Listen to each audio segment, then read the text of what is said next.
স্বামী স্ত্রীর সম্পর্কেও আপনার সেই সম্পর্ক ক্ষণস্থায়ী হতে পারে, স্বামী স্ত্রী ডিভোর্স হতে পারে, কিন্তু ভারত বাংলাদেশের যে আমরা প্রতিবেশী, এই প্রতিবেশীর কিন্তু সম্পর্কে ডিভোর্স হতে পারে না। ভারতের বর্তমান সরকারের প্রতি যে আপনারা দয়া করে পুশিং বন্ধ করুন।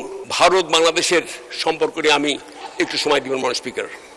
সেটা হলো যে আমরা সবাই চাই ভারত বাংলাদেশ বন্ধুত্বপূর্ণ এবং সম্মানজনকভাবে আমাদের বন্ধুত্ব টিকে রাখি, কারণ আমি বিশ্বাস করি যে ভারত আমাদের প্রতিবেশী। আমরা দুই বন্ধুতে আমাদের বন্ধুত্ব ক্ষণস্থায়ী হয়। আমাদের স্বামী স্ত্রীর সম্পর্কেও আপনার সেই সম্পর্ক ক্ষণস্থায়ী হতে পারে, স্বামী স্ত্রী ডিভোর্স হতে পারে, কিন্তু ভারত বাংলাদেশের যে আমরা প্রতিবেশী, এই প্রতিবেশীর কিন্তু সম্পর্কে ডিভোর্স হতে পারে না। প্রতিবেশীকে আমরা কখনোই অস্বীকার করতে পারি না, না ভারত পারবে না বাংলাদেশ পারবে। এই ক্ষেত্রে আমি যেটা বলতে চাই যে আমরা দেখলাম যে ভারতের আপনার হাই কমিশনার সাহেব তিনি আসলেন, his Excellency mister Dinesh Trivedi, তিনি এসে বাংলাদেশ ভারতের বন্ধুত্ব নিয়ে তিনি কাব্যিক ভাষায় তিনি বললেন, আমরা একই আকাশ একই বাতাসের নিচে আমরা আছি, আমাদের বন্ধুত্ব প্রয়োজন।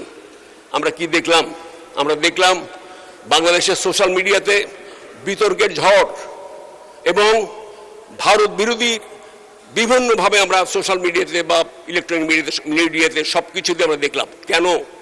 এই কেন প্রশ্নটা যেতে হবে মাননীয় স্পিকার। আমরা জানতে চাই যে আজকে পুশিং, ভারতের ভাষায় পুশব্যাক, এই পুশিং আপনারা।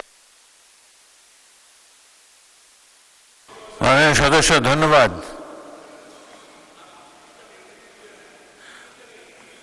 আপনাকে 8 মিনিট দেওয়া হয়েছে।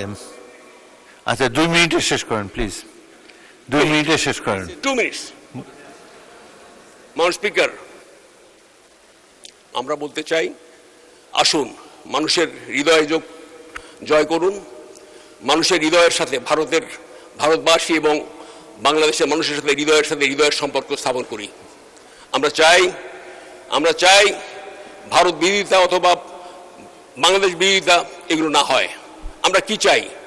আমরা শান্তিপূর্ণ অবস্থান করতে চাই। সেই ক্ষেত্রে আমার সবিনয় অনুরোধ ভারতের বর্তমান সরকারের প্রতি যে আপনারা দয়া করে পুশিং বন্ধ করুন এবং একই সাথে পুশিংয়ের চাইতেও আরেকটি বড় মারাত্মক ব্যাধি আমাদের ছেয়ে ফেলেছে। এই মাদক নিয়ে আমার সর্বগ্রাসী মাদক আমাদের যুবক সম্প্রদায়, ছাত্র সম্প্রদায়, সমস্ত শ্রেণীর আমাদেরকে যুগের পর যুগ আমরা একে ভুগছি। মাননীয় স্পিকার, এই মাদক সরবরাহকারী কারা? এই মাদক দেশের মধ্যে আমরা সরবরাহকারীকে এবং সেবনকারীদের বিচার করছি, আইনের আশ্রয় আমরা নিচ্ছি, কিন্তু এই মাদক আসে কোত্থেকে? এই মাদক আসে বাংলাদেশ এবং ভারতের সীমান্তে বহু কারখানা মাদকের। আজকে যুগ হলো এই কারখানাগুলো রয়ে গেছে। দয়া করে মাদকের কারখানাগুলোকে বন্ধ করুন।